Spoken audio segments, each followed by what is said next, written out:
just sorting this title thing out, live thingy, and right. Yeah, I just wanted to say a big thank you because I actually, because my email account's not working at the moment.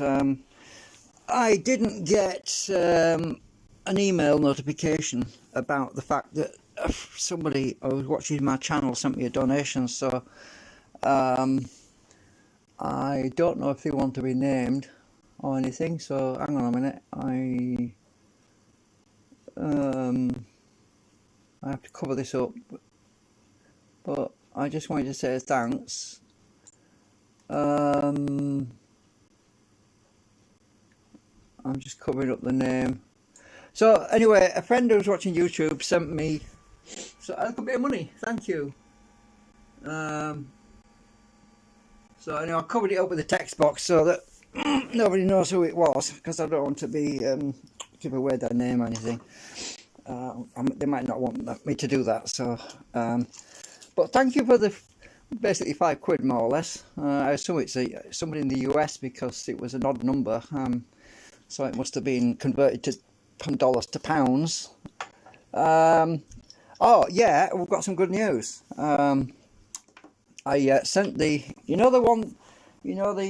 generator prototype, the first one I built. It was sat on my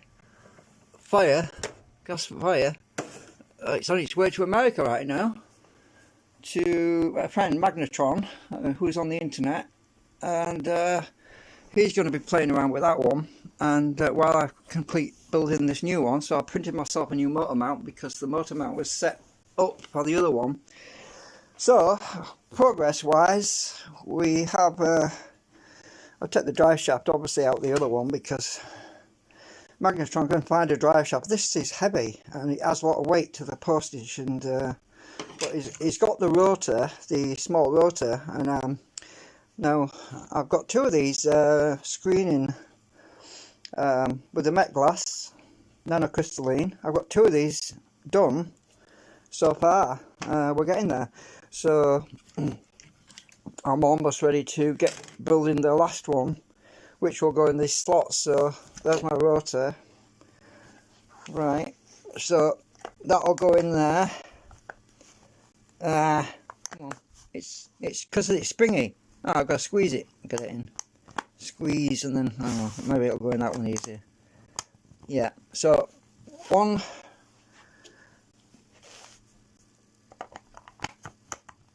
2, you get an idea what it's going to look like. I've got the third one to do, and there's a wedge, plastic wedge, which is this thing here, that goes in to clamp the steel in position. Obviously I can get some more steel in there, but when this is pushed down, that will pinch in. You can see it's springing out a bit, but once it's pressed all the way down, and there's a reason why I haven't put them in yet. I did have them in, and I had a hell of a job getting them out because the double-sided tape which I'd put on the inside of this drum was making it sticky and hard to get the damn things out. So I'm only sticking them halfway down just so I can get them out, because the reason for that is I've got to do the third one, and then I've got to weigh all three of them to get them all the same weight, otherwise it's going to be out of balance when it's spinning, and we don't want that, do we?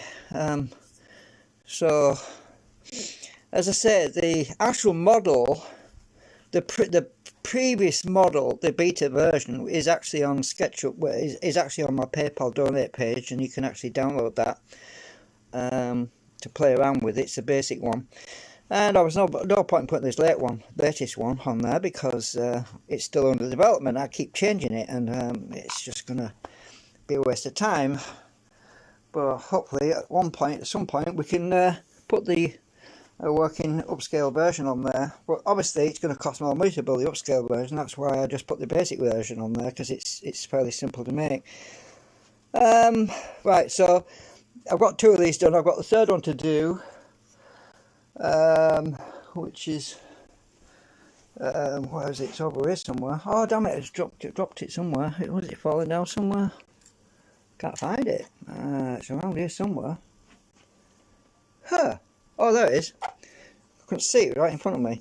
So there's the next one I've got to do, and this is a segment. This is the clamp thing that goes in there to, like that, to squish all the steel squish all the steel in and conform it. So I've got to do the, oh yeah, my thing's working pretty well. The steel thing is working pretty well, but I did end up with some scrap, well, not scrap, but pieces that were a bit too short. Well, I'm going to use them for balancing things out, and one of them fallen down the back and stuck to my magnet, I think, down here somewhere. I need to clear all this other generator stuff off the table, because I tell you, it's no point in it being there, really. I'm just so busy, I'm just too lazy to move it out of the way. But then it's good, it makes a good background, I suppose. You see, people can see that stuff and they think, oh, what's that? And it makes them want to go back and look at the older videos. So that's part of the reason why I left all this stuff on here, because people can see it and say, oh, what's that? Yeah, so the other one's on its way to America, and we can assume that my friend's going to get that probably a couple of weeks. He's actually a friend of Russ Grease, actually, but he's my friend as well, obviously. So at some point, Russ Grease of rwresearch.com is going to get to see it and play with it as well, probably. Because Richard, actually I said his name now, and Russ are really good friends. So, yeah, slipped up there. So anyway, I've got to remount my motor mount in that new. These magnets are so strong. I need to put this motor away from that lot, so there's no point in me putting it back together until I'm ready, because I've got to sort this lot out. But anyway, as I said, big thank you. The only reason to start this video was to say thank you to the guy for the donation. That will help a lot, especially when it comes to buying magnets, because yeah, all this stuff costs money. And the last lot of magnets, I got 50 of those. I got 50 of those big neodymiums, and this is what I'm down to. I've used a lot of them, and they cost me 15 quid. That's £15 sterling, so it will help. It will certainly knock £5 off that. So basically, I only spent 10 quid, more or less, for the £10 really for the magnets, because of the donation. It kind of knocks a little bit of cost off. It just makes life a little bit easier. Yeah, so what else is there to say? I don't know right now, because as I say, I've got to finish making these things. You don't want to watch me doing all that, because it's pretty boring. Well, it's straightforward enough. It's just time consuming. At least I'm not cutting my fingers to shreds like I was last time, because I just slide this into the guide. And I'm now using the instead of the ruler, I'm using this, my square.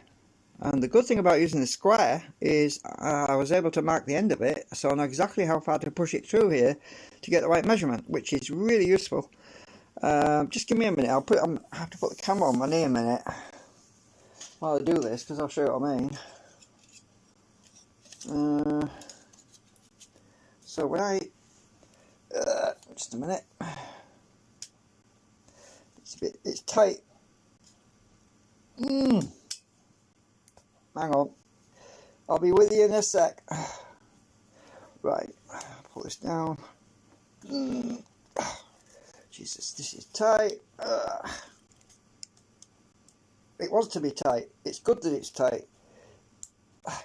It means that I'm not going to make any more than mistakes with the length. So when I'm not pressing any buttons, hang on. So when I got this in there, I just had to pull the steel all the way back to that square edge there. Sorry, the square's a bit mucky. If I pull this nanocrystalline all the way back to this edge, I've got the right length. Yay! No more measuring. So I don't have to measure the width or the length, because there's a black line. There's a bit of a black line sticking out the end here, and that's my error area. You can't really, it's not focusing very well. That might work. Come on, focus, you silly camera. So that bit of black sticks out the end there, and if I get the same amount of black sticking out, I know I've got the right length. And it makes it a lot easier. So now all I have to do is trim along there. I don't even need a ruler anymore. I just cut along this square edge all the way to the end. Then I fold this down I just fold this back to create a crease which I can cut it off at, and then I've got my new piece. So that's what I'm doing. It's made life a bit easier doing it this way. So anyway, that's the end of the video. It's the middle of the day and I've just been running around town because obviously I've had to go up to the post office and I've got to post this parcel out to my friend, and that cost me a bit. But he's paying postage, so don't donate for that, because my friend in America is paying the postage. And I don't mind telling you how much the postage was, because that was over 20 quid. Oh, Jesus. It's the weight, you see. It's the rotors. The rotor steel and all that adds up. And yeah, but he's paying postage, so that's fine. So, okay, so that's it for now. Bye for now.